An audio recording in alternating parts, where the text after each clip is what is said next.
I'm motivated by fear. Fear of fear. I hate being scared to do something. It's very simple. This is what I believe, and I'm willing to die for it. Period. You can't be scared to die for the truth.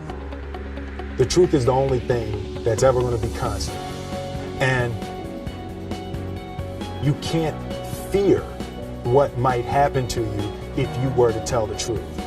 Because what happens to you if you don't tell the truth is worse than telling the truth will ever be. The first step before anybody else in the world believes it is you have to believe it. There's no reason to have a plan B because it distracts from plan A. And I think psychologically, the advantage that gives me over a lot of people that I have been in competition with in different situations is it's difficult to take the first step when you look how big the task is. The task is never huge to me. It's always one brick. I believe, and I learned very young, that you don't try to build a wall.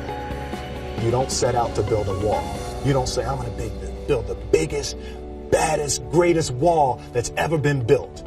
You don't start there. You say, I'm going to lay this brick as perfectly as a brick can be laid. There will not be one brick on the face of the earth that's going to be laid better than this brick that I'm going to lay in this next 10 minutes. And you do that every single day, and soon you have a wall. I've never really viewed myself as particularly talented. Where I excel is ridiculous, sickening work ethic. You know, while the other guy's sleeping, I'm working. While the other guy's eating, I'm working. The separation of talent and skill is one of the greatest misunderstood concepts for people who are trying to excel, who have dreams, that want to do things. Talent you have naturally. Skill is only developed by hours and hours and hours of beating on your craft. I always knew that I could work hard enough. There wasn't an issue with discipline, or there wasn't an issue with the ability to sacrifice or the willingness to sacrifice. There's no easy way around it. No matter how talented you are, your talent is going to fail you if you're not skilled. You know, if you don't study, if you don't work really hard and dedicate yourself to being better every single day. This one year, my father had his shop, and he decided for whatever reason that he wanted a new wall on the front of his shop. So he tore down probably about 16 feet high and probably about 30 feet long. He just completely tore the wall down, and my brother and I had to dig a 6-foot hole. For the foundation. For the foundation. We would mix in the concrete by hand. A year and a half.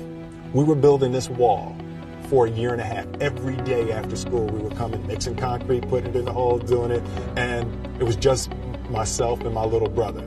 And I remember standing back, looking at that wall, saying, there's going to be a hole here forever.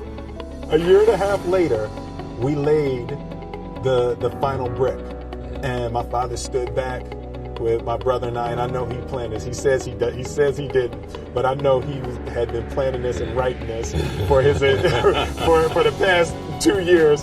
But we stood back, we looked at the wall, and he looked at me and my brother and said, "Don't y'all never tell me that you can't do something," and walked into the shop. As a child, my parents always told me you could be whatever you want to be. You could do whatever you want to do. And you know, that office, that position, the highest office on the face of the earth, it was something I heard my parents saying it, but I didn't totally believe it. Yet I went out in the world and I carried myself and I held my head high and I stood there and I looked people in their eyes and I talked to people as if I was deserving of everything that this planet has to offer. I really want to say to children out there and to people who are watching, Confucius said one time, he who says he can and he who says he can't are both usually right.